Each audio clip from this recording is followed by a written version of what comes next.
The ventilation shaft was my only way out, if I could reach it before security did.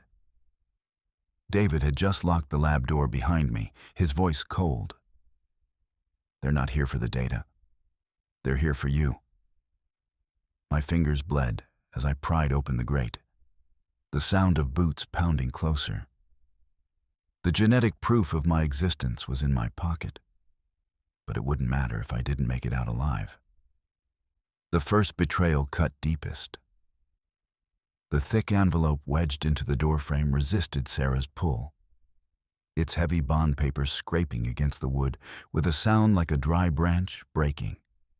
Inside her apartment, the air smelled of stale perfume and microwaved coffee, a scent that usually meant home, but now curdled in her throat. She slid a thumb under the wax seal, the cardboard slicing her skin. A single bead of red bloomed on her cuticle, staining the header of the injunction. State-sanctioned biological asset requisition. Her pulse hammered against the base of her neck, a frantic rhythm she could feel in her teeth.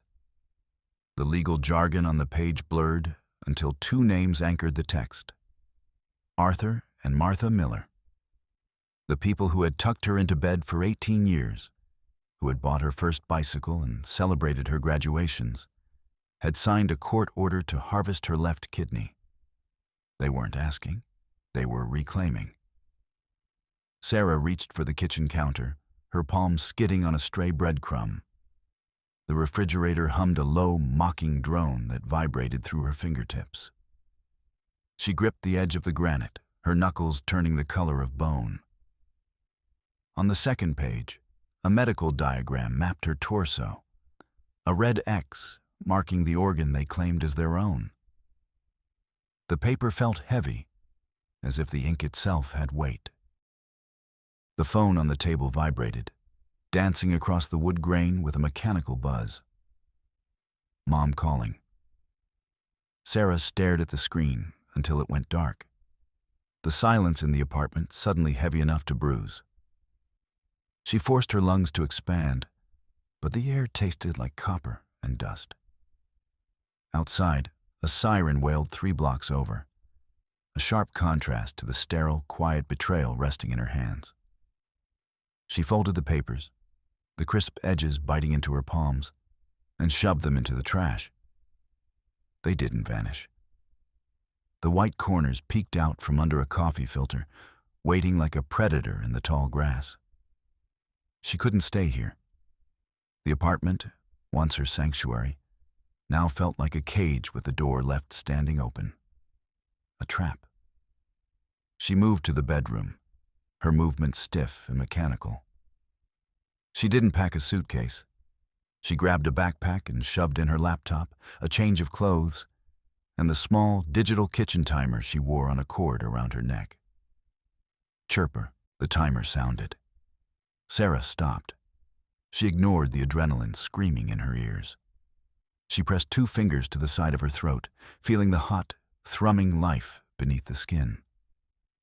1, she whispered. 2, 3. She counted all the way to 10, her voice a dry rasp in the empty room. 10 seconds of proof. 10 seconds to confirm she was a living, breathing person and not just a collection of spare parts stored in a skin-tight bag. She reset the timer for 60 minutes.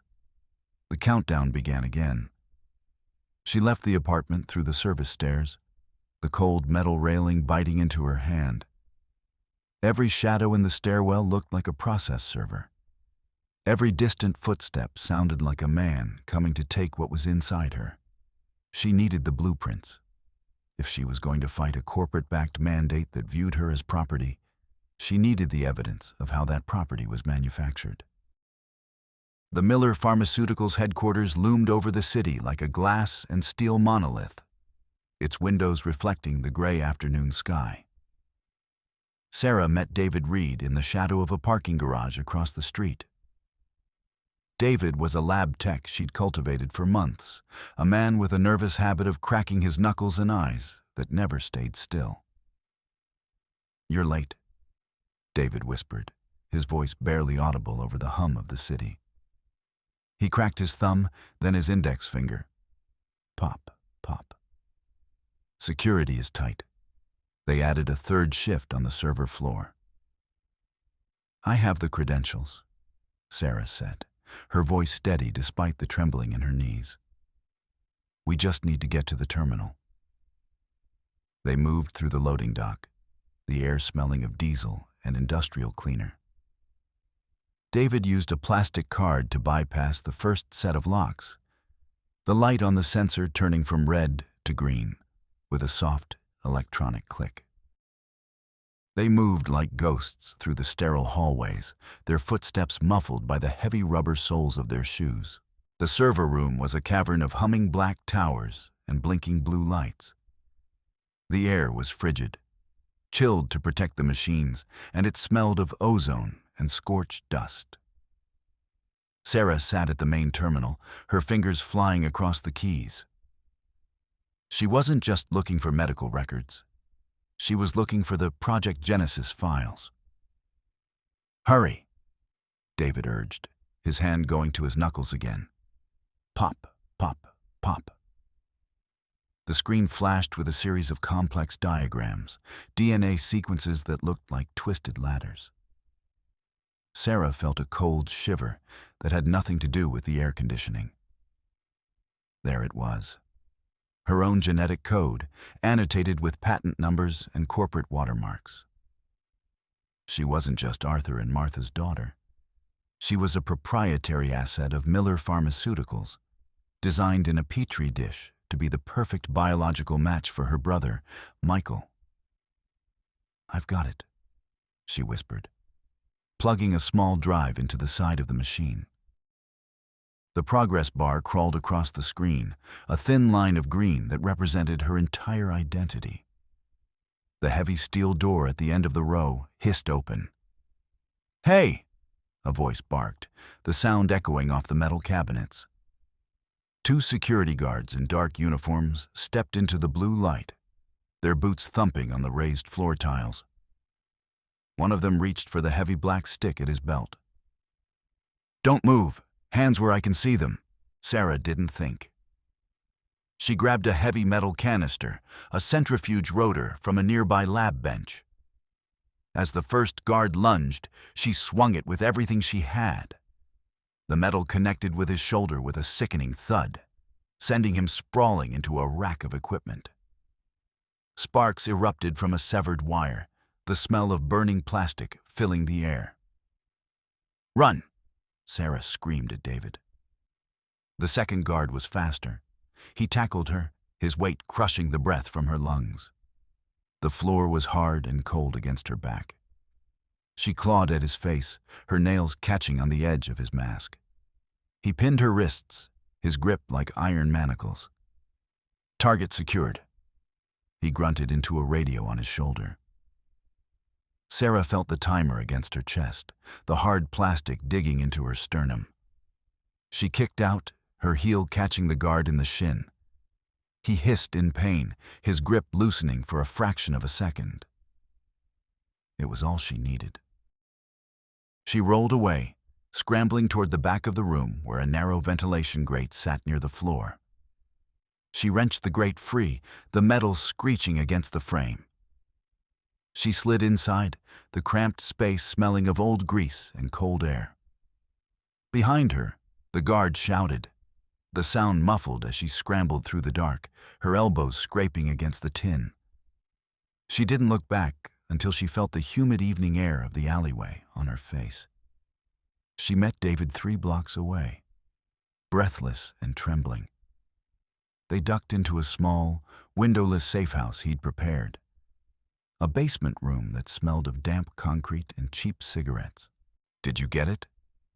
David asked, his breath coming in ragged gasps. Sarah pulled the flash drive from her pocket. Half of it. I have the DNA sequences, but the legal authorizations were on the second partition. I didn't have time. David took the drive, his eyes tracking the small piece of plastic as if it were made of gold. He sat on the edge of a crate, his shoulders dropping as he let out a long sigh. You did well, Sarah. Really. This is exactly what we needed to stop them. He smiled at her, a warm, reassuring expression that made her feel, for the first time in hours, that she wasn't alone. He reached out and patted her hand. "Sit down. I'll get us some water. We're safe here. My firm has people watching the perimeter. Your father can't touch you in this hole." Sarah felt the tension leak out of her. She sank onto a rickety chair, her head falling back against the wall. The crisis was over, at least for tonight. She had the evidence. She had an ally. She closed her eyes, listening to the drip of a leaky pipe somewhere in the shadows. "Thank you, David," she murmured. "I don't know why you're doing this for me, but thank you." "Of course," David said.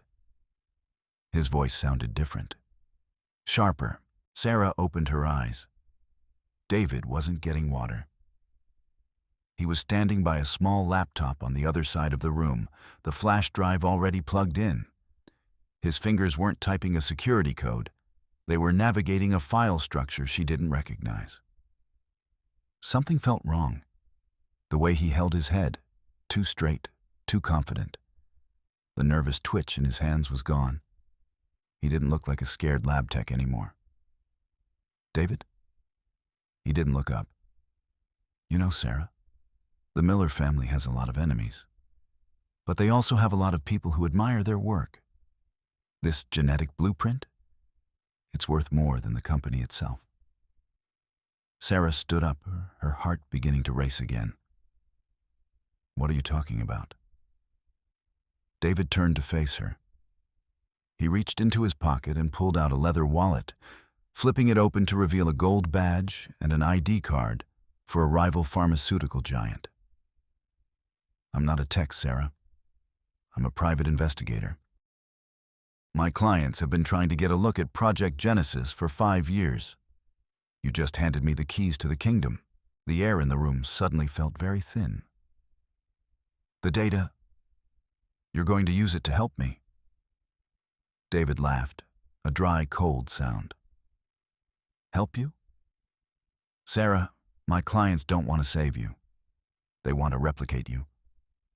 If I give this drive to your father, he pays me a finder's fee and takes you back to the lab. If I give it to my clients, they trigger a hostile takeover, bankrupt your father, and requisition the assets themselves. Either way, you're still just a line item on a balance sheet." He tucked the drive into his inner jacket pocket and adjusted his tie. "I've already sent your coordinates to the recovery team. They'll be here in 5 minutes. Consider it a professional courtesy. I'm giving you a head start." Sarah lunged for him, but he stepped aside with practiced ease, shoving her back toward the wall. Her head hit the concrete with a dull thud. By the time the spots cleared from her vision, the door was locked from the outside, and the sound of David's footsteps was fading into the distance. She was alone in the dark, and now she wasn't just a daughter being hunted by her parents. She was the focal point of a corporate war, and the only evidence she had to prove her humanity had just been stolen to prove she was a product. The morning sun didn't bring warmth. It brought a cold, clinical clarity. Sarah stood in the shadow of a bus station, watching a television screen mounted above a ticket counter. Robert Miller, CEO of Miller Pharmaceuticals, issued a statement this morning regarding his daughter, Sarah. The news anchor said, her voice bright and hollow. The screen cut to Sarah's father. He looked older, his iron-gray hair perfectly coiffed, his jaw set in a line of practiced grief. He stood behind a mahogany podium, the Miller logo gleaming behind him.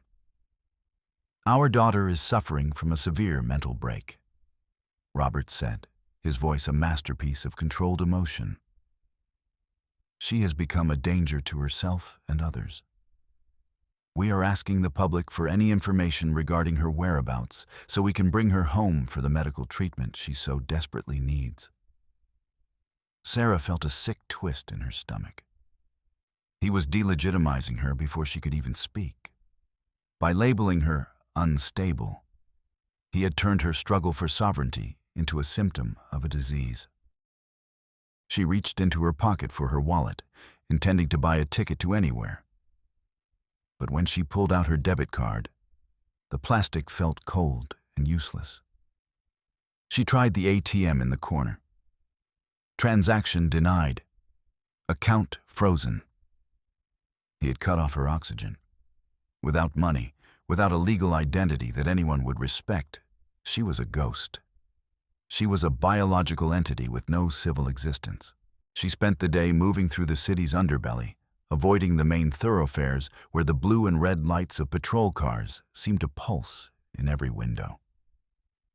The city felt like a giant, watchful eye. Every person who looked at her for more than a second felt like a threat. She found a temporary refuge in a low-rent motel on the edge of the industrial district. The room smelled of lemon-scented bleach and old cigarettes. She sat on the edge of the bed, the springs groaning under her weight. Chirp. She pressed her fingers to her neck. 1, 2, 3. Her pulse was fast, a frantic bird trapped in a cage. She hit 10 and reset the timer. She needed a plan. She needed to find Michael. If she could talk to her brother, if she could make him see that their father was the one poisoning them both, maybe she could end this without a scalpel. She fell into a fitful sleep, dreaming of sterile white rooms and the sound of a saw cutting through bone. She woke to a soft thud against the door. She froze, her breath catching in her throat. She waited, but there was no follow-up. No shouting, no kicking. She crept to the door and looked through the peephole. The hallway was empty. She opened the door just an inch. Resting on the stained carpet was a small, velvet-lined box. Her heart hammered against her ribs. She picked it up and retreated back into the room, locking the door and sliding the chain. She opened the box. Inside was a gold locket, the surface scratched and dulled by time. She recognized it instantly. It was the locket she'd lost when she was 7, the one her mother had given her before the surgeries began. Inside the locket was a tiny, blurred photo of Sarah and Michael as children, sitting on a tire swing. And behind the photo, a small slip of paper with a single word written in her mother's elegant script. Sorry. The phone on the bedside table began to ring. Sarah didn't answer it. It rang 4 times, then the voicemail kicked in.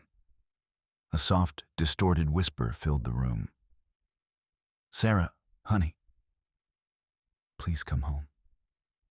Michael is getting so weak. He needs you.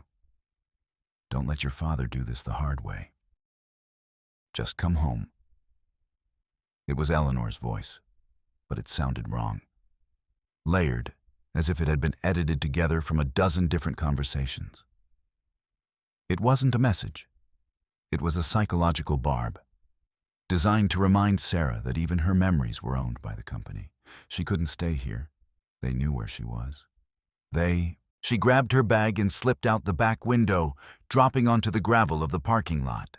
She headed for the subway, the only place where the sheer volume of people might provide a cloak. The subway station was a cavern of echoing announcements and the screech of steel on steel.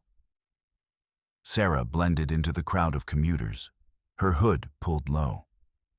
She moved toward the end of the platform, looking for the express train that would take her toward the Miller estate. She felt him before she saw him. A shift in the air, a sense of a predator closing in. A man in a nondescript gray tracksuit was walking toward her, his pace steady, his eyes fixed on her with a terrifying lack of emotion. Christopher Brown, the cleaner. Sarah turned and ran, weaving through the crowd. The man didn't speed up. He just kept coming, a relentless force. Sarah ducked into a departing train just as the doors began to hiss shut. The train was crowded, the air thick with the smell of wet wool and sweat. Sarah moved through the cars, her heart leaping into her throat every time the train jolted. She looked back through the window of the connecting door. The man was there. He had made it onto the next car. He was holding something in his hand. A small silver cylinder. A needle. Sarah reached the end of the last car. The train was slowing down as it approached the next station. She looked at the emergency brake, then at the heavy doors. As the train pulled into the station, the doors began to slide open. Sarah didn't wait for it to stop. She lunged through the gap, her boots hitting the concrete platform with a jarring impact. The cleaner was right behind her. He caught her shoulder, his grip like a vice. Sarah felt the sharp prick of the needle against her arm. "Don't fight," he whispered, his voice a low, rhythmic drone.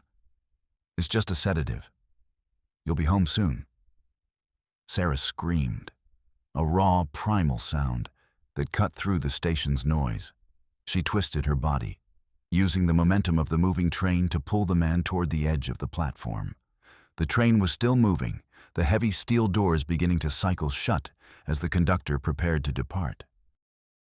Sarah shoved the man's arm into the gap. The doors hissed shut, the heavy rubber seals snapping around the man's forearm and the hand holding the needle. He let out a grunt of pain as the train began to accelerate. Sarah didn't stay to watch. She turned and sprinted toward the exit, her breath coming in ragged sobs. She didn't stop until she was 3 blocks away, hidden in the shadows of a construction site. She pulled her phone from her pocket. It was vibrating. A video call request? Michael. She hit accept, her fingers trembling. The screen flickered to life, revealing a pale, gaunt face. Michael was sitting in a high-backed leather chair, a silver flask in his hand. He looked like a ghost of the brother she remembered. "Sarah," he said, his voice soft and melodic. He took a sip from the flask. "You're making this very difficult for everyone." "Michael, listen to me," Sarah pleaded. "Father is using us. He's trying to turn me into a laboratory animal. You don't have to be a part of this." Michael tilted his head, a small, cold smile touching his lips. "Using us? Sarah, you don't understand. I'm not the victim here. I'm the beneficiary." He leaned closer to the camera, his eyes dark and hollow. "I've known what you were since I was 12. I watched them build you. I watched them calibrate your blood and your marrow to match mine. You aren't my sister, Sarah. You're my insurance policy. And I'm currently experiencing a very expensive claim." Sarah felt the world tilt. You knew." "I helped draft the injunction," Michael said, his voice devoid of any warmth. "Father is a man of science, but he lacks the legal finesse to truly own someone. I don't. I've spent the last 3 years ensuring that every inch of your skin is legally tied to the Miller estate. You can run to the west, you can hide in the dirt, but you will always be mine." He took another sip from the flask, the metallic clink of the cap echoing through the speaker. "To the future, Sarah. I'll see you in the OR." The screen went black. The Miller estate was a fortress of limestone and iron, perched on a hill overlooking the river. It was a place of manicured lawns and dark secrets, guarded by men with earpieces and silent dogs. Sarah moved through the woods at the edge of the property, her thermal scanner glowing a faint green in the dark. She had spent a week studying the security rotations, learning the rhythm of the patrols. She scaled the perimeter wall at 2 a.m., the cold stone scraping her palms. She dropped onto the soft grass on the other side, staying low as she moved toward the main house. She didn't go for the front door. She went for the library window, a weak point she remembered from her childhood. She used a small glass cutter to create a hole, then reached inside to turn the latch. The library smelled of old paper and expensive tobacco. She moved toward the mahogany desk in the corner, her heart hammering. Behind the desk, hidden behind a row of leather-bound books, was the wall safe. She used a small electronic device she'd salvaged from a discarded security panel to cycle through the codes. The safe clicked open with a soft, heavy sound. Inside was a single, black hard drive. Project Genesis, final phase. Sarah grabbed it, her fingers closing around the cold metal. This was it. The proof of the illegal human experimentation. The evidence that her father had intentionally poisoned Michael to justify the creation of a savior sibling. You always were a clever girl, Sarah. The voice came from the shadows by the fireplace. Sarah spun around, the drive clutched to her chest. Eleanor Miller stepped into the light. She was wearing a silk dressing gown, her face a mask of startled grief. She held a small silver tray with a teapot and a single cup. "Mom," Sarah whispered. "You shouldn't have come back," Eleanor said, her voice trembling. "Your father, he's so angry. If you just cooperate, we can make this go away. We can be a family again." A family? Sarah's voice rose, a sharp edge of anger cutting through her fear. "You watched him poison Michael. You watched him turn me into a product. How can you call this a family?" Eleanor let out a heavy sigh, her hand going to the silk scarf at her throat. She bumped into a small side table. "Oh, pardon me, so sorry," she whispered to the wood. She looked back at Sarah, her eyes filling with tears. "I did what I had to do to survive. We all did. And now, you have to do your part." Eleanor reached into the pocket of her gown and pulled out a small, pre-filled syringe. She moved toward Sarah with a frantic, desperate speed. "It's just a little sleep, honey. Just a little rest." Sarah fought her, the two of them stumbling across the library floor. Eleanor was surprisingly strong, her grip fueled by a lifetime of repressed guilt and fear. The syringe grazed Sarah's arm, the needle cold against her skin. Sarah shoved her mother back, sending her crashing into a glass-fronted bookshelf. The glass shattered, the sound like 1,000 tiny bells. Eleanor slumped to the floor, weeping into her hands. Sarah didn't wait. She grabbed her bag and ran for the door. She reached the extraction point at the edge of the property. A small stone bridge over a dry creek. She waited for the car that was supposed to take her to the safe house, her breath coming in ragged gasps. A pair of headlights appeared in the distance, cutting through the dark. The car pulled up to the bridge and stopped. The door opened, and David Reed stepped out. "David," Sarah said, a wave of relief washing over her. "I have it. I have the drive." David walked toward her, his face unreadable in the shadows. He didn't look at the drive. He looked at her. "I know you do, Sarah," he said. He reached into his pocket and pulled out a phone. He hit a button, and the screen glowed. "She's here," he said into the phone. "The bridge at the north gate. Bring the team." Sarah froze. "David, what are you doing?" David cracked his knuckles. Pop, pop, pop, pop. "The hostile takeover didn't work out," he said, his voice flat. "Your father made a better offer. He's willing to pay double for your safe return and the destruction of any evidence." "You sold me out. Again." "Business, Sarah. It's always just business." Two black SUVs roared up the driveway, their tires spitting gravel. A team of men in tactical gear swarmed out, their weapons drawn. Robert Miller stepped out of the lead vehicle. He looked at Sarah, his eyes tracking the ceiling tiles of the bridge above them. 42, he whispered. He looked down at her, his face a mask of cold, clinical indifference. "Take the drive and get her to the clinic. We're behind schedule." One of the guards stepped forward, and pressed a small device against Sarah's neck. There was a sharp hiss, and the world began to dissolve into a gray, featureless fog. The last thing Sarah heard was the triple tug of a tie.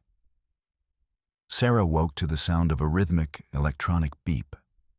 She tried to move, but her limbs felt like they were made of lead.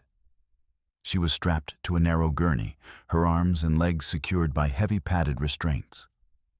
A series of tubes ran from her arms to a bank of machines beside the bed. The room was white, a blinding, sterile white that hurt her eyes. The air smelled of ozone and sharp, lemon-scented alcohol. She looked up. A digital clock was mounted on the wall, the red numbers counting down. 59:57, 59:56, 1 hour. Robert Miller stood at the foot of the bed, a tablet in his hand. He was wearing a white lab coat over his suit. "You look remarkably like your mother when you're angry," he said, his voice devoid of any emotion. "It's a shame that trait wasn't filtered out in the 3rd trimester. You're a monster," Sarah whispered, her voice a dry rasp. "I'm a steward," Robert corrected. "I have invested millions into your biological development. I have a responsibility to my shareholders and to my son to ensure that investment is realized. You were never a daughter, Sarah. You were a contingency. And today, the contingency is being met." He turned and walked toward the door. "The surgeons will be in shortly. Try to relax. The anesthesia will be much more pleasant if you don't fight it." The door hissed shut, leaving Sarah alone with the red numbers of the clock. 54:20. She closed her eyes, trying to force her brain to work through the fog of the sedative. She knew this clinic. She had spent years of her childhood in these rooms, undergoing preventative surgeries that were really just dress rehearsals for today. She knew the systems. She knew the way the building breathed. She looked at the ceiling. There was a small, circular vent near the corner. The fire suppression system. In a high-tech medical facility like this, they didn't use water. They used a chemical gas that displaced oxygen to smother flames instantly. It was designed to protect the expensive equipment, but it also triggered an automatic override of all electronic locks. Sarah looked at the bedside monitor. A small plastic tube ran from the machine to a port in her arm. She used her teeth to grip the edge of the tube, pulling it toward her. She bit down hard, the plastic snapping. A clear fluid began to leak onto the floor. She reached for the small digital timer around her neck. It was still there. The guards had missed it. She used her chin to press the button, setting the alarm for 30 seconds. She dropped the timer into the puddle of fluid on the floor. The timer chirped. The small electrical spark from the battery was tiny, but in the oxygen-rich environment of the clinic, it was enough. A small flame erupted from the fluid. The sensors in the ceiling reacted instantly. A loud, piercing alarm began to wail, a sound that vibrated through the floor and into Sarah's bones. "Fire detected. Level 4. Initiating suppression." A thick, white mist began to pour from the vents, filling the room with a cold, chemical haze. The electronic locks on the bed and the door clicked open. Sarah rolled off the gurney, her legs buckling as she hit the floor. She crawled toward the door, her lungs burning as she fought for air in the thinning atmosphere. She reached the hallway. It was a chaos of flashing red lights and shouting voices. Staff members were running toward the exits, their faces masked by emergency respirators. Sarah didn't go for the exit. She went for the nurses' station. She found the main intercom system, the microphone hanging from a coiled cord. She plugged the Project Genesis drive, which she'd hidden in her sock before the capture, into the station's terminal. She hit the Broadcast All button. Downstairs, in the grand ballroom of the Miller headquarters, The corporate gala was in full swing. Hundreds of investors, politicians, and socialites were sipping champagne, celebrating the company's record-breaking quarter. The music suddenly cut out. The massive screens at the front of the room flickered to life. Sarah's voice filled the ballroom, amplified by 1,000 speakers. "My name is Sarah Miller, and I am not a person. I am a ledger of withdrawals." The screens began to play the recordings from the Project Genesis files, the diagrams of the DNA modifications, the videos of the illegal experiments, and finally, the audio recording of Robert Miller discussing the intentional poisoning of his own son. The ballroom went silent. The only sound was the clink of a champagne glass hitting the floor. Sarah stood at the intercom, her voice steady and cold. "The era of extraction is over. Check the clock. I am still here, and I am whole." The recovery ward was quiet. The only sound the steady hum of a dialysis machine. Michael Miller lay in the bed, his face the color of parchment. He looked up as Sarah entered the room. He didn't have his flask. He didn't have his suit. He just had a thin hospital gown and the terrified eyes of a man who knew he was dying. "Sarah," he whispered. "The doctors, they said the surgery was canceled. They said the police are downstairs." Sarah stood at the foot of the bed, her hands in her pockets. She looked at her brother, but she didn't see the strategist. She didn't see the insurance policy. She just saw a man reaping what he had sown. "I'm not doing it, Michael," she said. Michael's eyes widened. "But I'll die. Without your kidney, I won't last a month." "Then you'll go on the list," Sarah said, her voice devoid of any malice. "You'll wait, just like everyone else. Maybe you'll find a donor. Maybe you won't.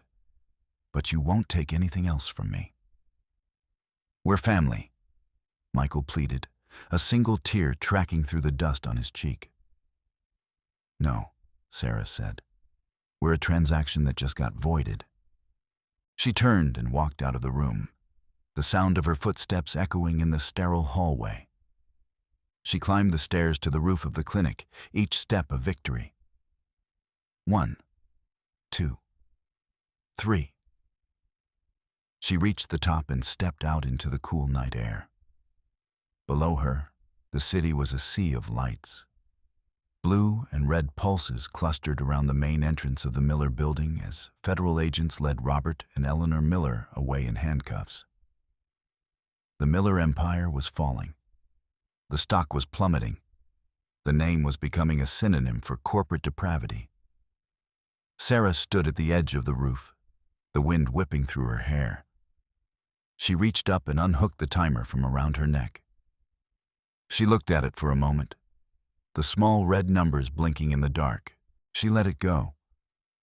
She watched it fall, a tiny speck of plastic disappearing into the shadows of the city below. She didn't need to count anymore. She turned away from the edge and walked toward the stairwell. She had a long way to go, and for the first time in 26 years, every inch of the journey belonged to her. She walked down the stairs, her voice a soft, steady whisper in the dark. 1, I am here. 2, I am whole. 3, I am free. The American West was waiting, a vast, empty landscape where a person could disappear and become whoever they wanted to be. Sarah Miller walked into the night, a woman who finally owned her own skin.